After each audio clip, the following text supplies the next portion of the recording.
Marcus Hayes, Fight Hub TV here with 140-pound contender, Brandun Lee. Brandon, what's going on, bro? How you doing? I'm doing good. I just finished up with a run. I'm packing up. I'm about to fly out tomorrow, head out to my fight. That's on March 10th. Main event on Showtime, so I'm looking forward to it. Man, and speaking of that, being the main event in Showtime, a lot of us that are hardcore boxing fans have seen you fight quite a few times. But to be honest, man, the body of work ain't that big because the fights don't last that long. Yeah. What are you looking forward to in this coming bout on next Wednesday? I'm hearing I'm hearing a lot of noise from other people saying that the dude I'm fighting is a veteran, and I know myself that he's beat several prospects in the past, so he's beating the odds. So, and then when I spoke to Showtime, the Showtime people, they're telling me that, oh, this is a good step up for you, and all this and that. So it sounds like I'm gonna go some rounds. So I'm looking forward to that because I haven't been past the fourth because I knocked everybody out. So I'm looking forward to that. Absolutely. And in that, man, the gentleman in question is Samuel Teal, correct, from Philadelphia, tough veteran, 17-3. And for all intents and purposes, this does look like your best test on paper. Yeah. How you been preparing for it? Just working on things that we think that he's going to do. And we know that he's in condition. We know that he's in come in shape. So, of course, we had to put in our work, and all the work was put in. So we're looking forward to the fight. Speaking of putting work in, I have followed your career for quite a bit of time. I know that you're trained by your dad, quite a bit of successful father-son duos in the fight game. What makes it different a little bit, though, is your dad is super old school with the training approach, kind of with a total body workout. He hits everything, looks like every day. Tell me about your dad's approach to fitness. My dad's real old school, like you said, the workouts. So, a strength and conditioning coach, I don't have one. My father's one. Nutritionist, don't have one. I'm my own nutritionist. So, we don't believe in vitamins. We don't believe in, all that other stuff, protein, none of that. We believe in just eating regular food, fruits and vegetables, steak, chicken, all that. But my father, he's been my trainer since day one, and look how far he's gotten me. Absolutely. No one, I'm sure, as a father of two sons myself, I'm sure that there's no way that another coach could ever love you like your father does. Exactly. But now tell me about this, though. I know that you come from a boxing background. You come from a fighting family, many generations. I think if I'm not mistaken, man, I think you might be the third generation of Lees that are fighters. Is that correct? Not least, but I'm my grandfather did it on my mom's side, and my uncles did it on my mom's brothers, and then my older brother did it. So it's a family thing. But I just feel like when I was a little kid, I wanted to be just like my older brother, and that's when I first started boxing. And once I started, it just never stopped. Right. And your older brother's dream wasn't actually realized due to a quad accident. Is that correct? And he was unable to continue with back his in career. Like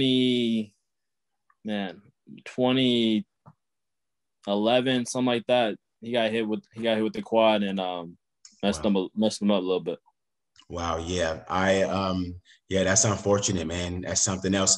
How has that fueled you to kind of pick up the torch for your brother and kind of carry on with his fighting dreams? It has given me a boost, but at the same time, I'm not doing it for them. I'm doing it for myself. This is my career, so I need to work hard because I want to work hard, not because someone else wants me to do it for them. So the day I win my world title, of course, I'm a dedicated to my older brother and to my uncle. But other than that, it's all me. Definitely. It's an interesting mix, man. A lot of people would look at you and they wouldn't know that your mom is actually Hispanic. And that your dad is Korean. You got some hella fighting blood, brother. No doubt.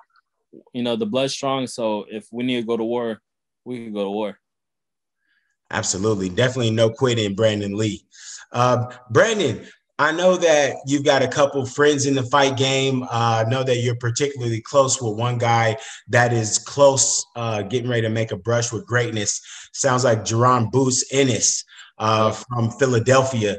Tell me what your relationship with Boots Ennis has been like over the years, and tell me what you guys are looking forward to out of each other in the coming 2021, 2022. He's kind of like a I'll say like my big brother in boxing actually, because I see him working, putting in the grind. I see him, the way he fights. You know, not only am I a good friend of Boots, I'm also one of his big fans because Duke could fight. I mean, defense, power, skill, southpaw. He can turn lefty, righty. I mean, foot movements on point. Everything's on point. So I admire his boxing skills, and we're looking forward to take over. He's going to take over the 147 division. I'm going to take over the 140 division. No doubt. And in that is something else, because I know that in boxing, you've been fighting, if I'm not mistaken, you've been in the boxing gym since about 6 years old. Is that correct? I've been in the boxing gym since the age of like 2 years old. I started boxing, and at 2 years old, I used to play around. But when I turned 6 years old, that's when my father like pulled me to the side, and that's when training started, and there's a lot. Now tell me about that. Tremendous amateur pedigree.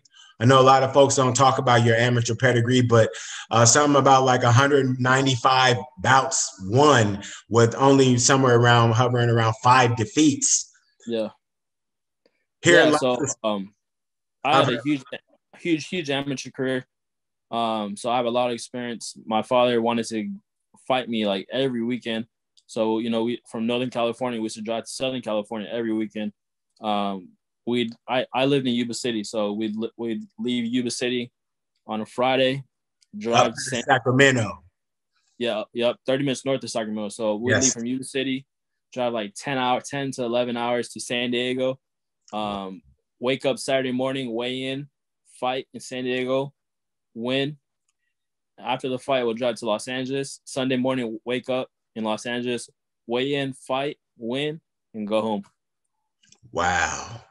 And that was your weekends growing up for a lot of time, huh? We did that at least 2 to 3 times a month. And there really was like like even on my birthday, it was like, all right, road trip, let's go to San Diego.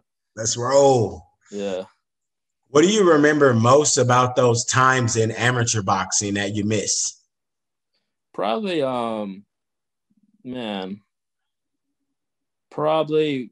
because there's like 3 major tournaments every year, 3 or 4 major tournaments, and National Silver Gloves, Junior Golden Gloves, National PAL, and there's like another one, and it was cool to see, because when you go to the nationals, you see people from the East Coast, see people from the Midwest, you see people from California, so it was cool to see my good friends from back east, and just everybody at each tournament. Definitely. Earlier in our conversation, you talked about the eating of whole foods and just kind of really having your hands in your approach to your nutrition. Tell me about it. Now, I follow you on social media, and a lot of people don't know. And if you don't follow Brandun Lee on social media, you should check him out. My guy is a pretty accomplished cook in his own right, man. Tell me about the cooking game. That's one of my hobbies. So if I'm not cooking, I'm either fishing. So those are my 2 hobbies I enjoy to do. But when it comes to cooking, I just like for breakfast, I can whip up anything I want, anything I feel like eating. And that's really how I approach my diet. Like whatever I feel like eating. If I feel like eating meat, I'll make myself, a nice steak. If I feel like eating like pasta or something, I'm gonna whip up some pasta. So it's like I kind of whatever my body feels like eating, that's what I try to do. Got that, man. Looks like there's some type of movement in the 140-pound division. Looks like last week we just got confirmation on Taylor versus Ramirez. Got hammered down from, is it May 22nd? I think it is, in Las Vegas. Tell me what you think about that for the battle for supremacy in the 140-pound division. Who do you see winning? I personally got Josh Taylor. southpaw, good boxer, light on his feet, good defense, good power, good speed. So I got Josh Taylor.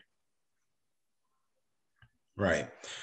Who else do you like? Do you watch? Do you pay attention to boxing outside of your own bouts and training and preparing for your own bouts? Are you a fan of boxing outside of like yourself and Boots Ennis? Anybody else that you're watching in or around your division? You know what? When it comes to boxing, I really I only watch the big fights, to be honest. I'm more of a boxing fan. Like, you know, with the Burchett and Oscar Valdez fight, I was like, man, this is gonna be a war. I gotta watch this. So when there's fights like that, that's when I really sit down and watch fights. But if it's not no big names, I really don't watch it. So whenever Shakur Stevenson's on, you know, I'm watching it. Whenever Boots is on, I'm watching it. My boy Mark Castro, who recently just turned pro. So if I don't know the name or if I'm not a fan, I really don't care. No doubt. So you're going with Josh Taylor to sweep up all the belts from Ramirez and to dominate the 140-pound division. What do you see for yourself picking up do you see yourself picking up a minor title in 2021? What are you looking for out of yourself as far as getting in the mix? Well, my fight this coming week on Wednesday, March 10th, is for the IBL Intercontinental. So, you know, Boots went for his IBL world title. So I feel like I would like to get my hands on the IBL world title by the end of 2021. No doubt, the IBL world title. No doubt, I hear that, man. And with that, I haven't. Of course, we haven't talked in a while. I'm wondering, what did you think? You mentioned earlier about the fight this past weekend. What did you think about Burchell versus Valdez? What did you think about it? Oscar Valdez, he had I would say his trainer. They had the perfect game plan. You know, he had to keep Burchett's feet moving for him to throw punches. So, they had the perfect game plan, and he definitely. I thought Burchett was going to go in there and blow Oscar away, but you know, Oscar Valdez definitely made a lot of people lose a lot of money, and he beat the odds. He definitely did. Masterful boxing performance by Oscar Valdez and Eddie Reynoso and his team. Hats off to you guys. Excellent performance, man. Brandon, we look forward to seeing you doing big things, man, coming up here in the future. If you could let everybody out there know how they can follow you and exactly how they can catch up with you, man, we'd like that.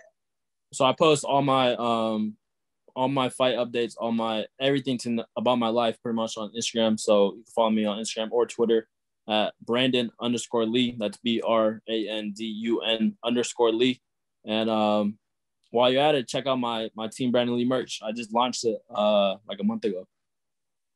Okay, you got anything you can show us real quick? You got a little hat, a little shirt? I got a hat. Let me see something. So here's a hat. Okay. Basic trucker hat. Yeah, we also got, you know, hoodies, shirts, dry fit shirts, long sleeves, face masks. So really anything you can think of, we got it. Just go check it out. Okay, man. Brandun Lee, 140-pound contender, headlining Showbox March 10th. Tune in and check it out. Brandon, we look forward to seeing you succeed, brother. There it is. Show the guns. Yeah. We'll talk to you soon, man. Thank you so much for watching this video, and make sure to subscribe for more videos of your favorite fighters over here on Fight Up TV, and give us a follow online as well at Fight Up TV on Twitter and on Instagram. We appreciate it, guys.